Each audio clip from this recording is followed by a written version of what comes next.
And thank you to Dodo Modern Poets for inviting me back. I'm going to read today from my collection Serenade, which was published in 2020 by Paekakariki Press. I'm going to read 5 or 6 poems and straight through with a minimum of introduction. So I'll say just now, before I start, that it is poems about Spain and the New World. New World being mainly referring to Colombia, where I was born. Rio Claro. Polished limestone, smooth edges, pale beneath the clear water. Luminous as newly laid eggs, the river's fruit.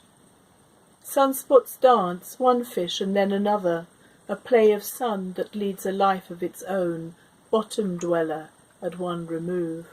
Here in the mountains, warring factions raid sleep's borderlands, and the river carves her long and complicated history. Los Paras with their rhetoric of purity, La Guerrilla, marching, leaf-cutter ants, and innocence, this brilliant white light. The river wears it like a new dress, slips it over a layer of bones.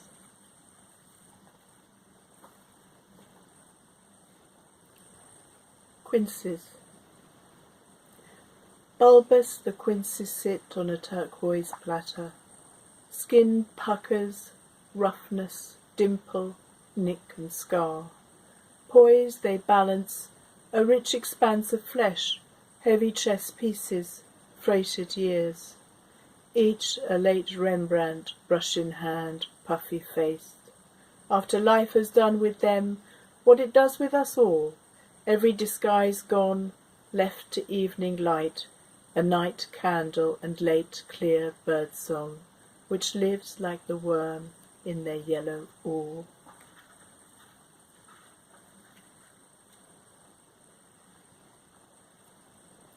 Venus and Mars. 2 Sèvres porcelain vases covered in gold leaf, nude nymphs cascading down the sides. Shipped in the 19th century from Paris to Cartagena, a gift such as Louis XV gave to Madame de Pompadour. They travelled by mule over the Cordillera, from Honda in Tolima to Bogotá. They bobbed hundreds of miles, mouths open, lurching over the mountains, and not a crack, not a chip, just here and there the loss of some leaf, each individually signed. For the white and pink and blue, empty amphoras tossed about on the new continent, for water unpoured poured, for heat and mosquitoes, mud and freezing light nights around a brazier, for a patina of mist burnt off after dawn, for the watchman on love's journey, and the sheer lunacy of it all, I have instead these lines, amor.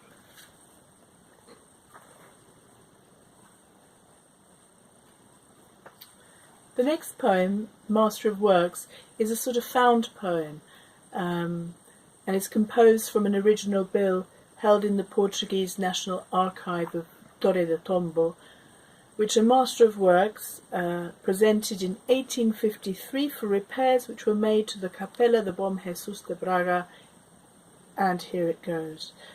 For correcting the 10 Commandments, embellishing our Lord, and changing the cords around his tunic, for 1 new cockerel for St. Peter, and for painting his crest, for gold paint and new feathers on the guardian angel's right wing, and for washing the Son of our Lord and painting him, for removing all stains from Tobias' son, and giving earrings to Abraham's invisible daughter, for brightening up the flames of hell, a devil's tail and various adjustments to the sinners, for a new infant to hang at the neck of Our Lady, and for all the work to the sky, for decorating it with stars and washing the moon, for composing Herod's hair and costume, for retouching purgatory and putting in new souls, a stone at the base of David, as well as thickening Saul's hair and lengthening Tobias's feet, for decorating Noah's Ark, modelling the belly of the prodigal son,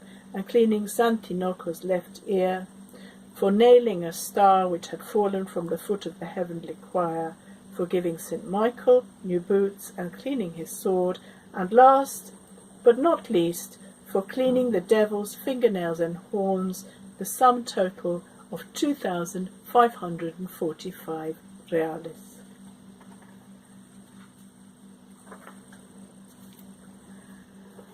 I'll read two more poems, Columbus's Bell and Dulces de Isabel la Católica. Columbus's Bell is prefaced by a little quote from Raúl Gómez Hatín, the great Colombian poet. Yo tengo para ti, mi buen amigo, un corazón del mango del sinú, oloroso, genuino, amable y tierno. I have for you, my good friend, a heart of mango from El Sinú, pungent, kind, tender and true. Columbus's Bell. Bronze bell of the Santa Maria, salvaged from the wreck of a galleon among smatterings of gold, fractured, tarnished, claimed by Portugal, retrieved by Spain, sold at auction for millions. Bell that roamed the ocean, startling eerily in a storm, like the cry of a lost goat. Treasure boasting history's green gay patina, the poems of Raúl Gómez Hatín are hauled to the surface again by curious students in American universities 30 years on.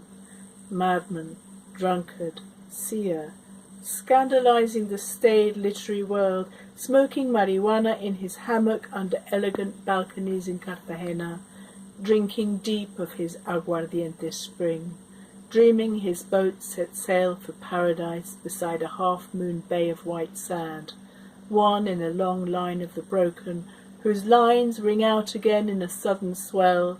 He died like a stray dog under the wheels of a moving bus, the ghost of Columbus's Bell. Dulces de Isabel la Católica.